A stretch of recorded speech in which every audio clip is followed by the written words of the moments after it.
இன்றைக்கி ஜூன் 4. இன்றைக்கி எனக்கும் என்னுடைய கணவருக்கும் வந்து பார்த்திங்கன்னா வெட்டிங் டே.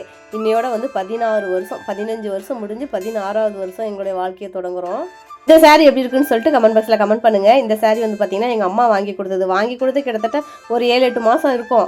சரி, ப்ளவுஸ்லாம் தச்சு முடிச்சுட்டு அதுக்கப்புறம் கட்டிக்கலாம்னு சொல்லிட்டு விட்டுட்டேன். ஆனால் இது வரலையுமே ஓர கூட அடிக்கல, நான் ப்ளவுஸும் தைக்கல.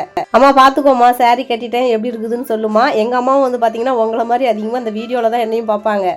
வருஷத்தில் ஒரு 2 டைம் 3 டைம் தான் நேரில் பார்க்குற மாதிரி ஒரு சூழ்நிலை வருது. அதிகமாக என்னாலையும் போக முடியல. அவங்களும் ஏதோ ஒரு விசேஷம் அப்படின்னா தான் வீட்டுக்கே வருவாங்க. சிலிண்டர் நேற்றே தீர்ந்துருச்சுல, அதனால் இன்றைக்கி வெளியில் தான் செய்யணும்னு சொல்லிட்டு 4 மணிக்கு அலாரம் வச்சு காலையில் 5 மணிக்கு எந்திரிச்சு வாசல் கூட்டி சாணி தெளிச்சுட்டு விறகடுப்புலேயே சமைக்க ஆரம்பிச்சிட்டேன். சரி, சிலிண்டர் இல்லாத காரணத்தினால விறகடுப்பில் செய்கிறோம்ல, 1 பாட் சமையல் மாதிரி இன்றைக்கி குஸ்கா செஞ்சுட்டேன். ஏன்னா ஜெய்குட்டி ஸ்கூல் அனுப்பணும். குட்டிமாவுக்கு வந்து பார்த்தீங்கன்னா மண்டேலேருந்து தான் ஸ்கூல் ரீஓப்பன். அப்புறம் இந்த வருஷம் வந்து பார்த்தீங்கன்னா அக்காவும் மாமாவும் வந்திருந்தாங்களா, அந்த டைமில் வந்து பார்த்தீங்கன்னா இந்த சாரியும் என்னுடைய கணவருக்கு வந்து ஒரு வேட்டி சட்டையும் வாங்கிட்டு வந்திருந்தாங்க. இதில் என்ன ஒரு ப்ளஸ்ன்னு வந்து பார்த்தீங்கன்னா இந்த சாரீ இதே சேம் கிளாத்து இதே சேம் கலரில் ஒரு கடையில் பார்த்துட்டு எனக்கு ரொம்ப பிடிச்சி போச்சு. ஆனால் அன்றைக்கி அதை எடுக்க முடியல. ஆனால் திரும்ப எதிர்பார்க்கவே இல்லை. சத்தியமாக நான் இதை சொல்கிறேன், இதை எதிர்பார்க்கல.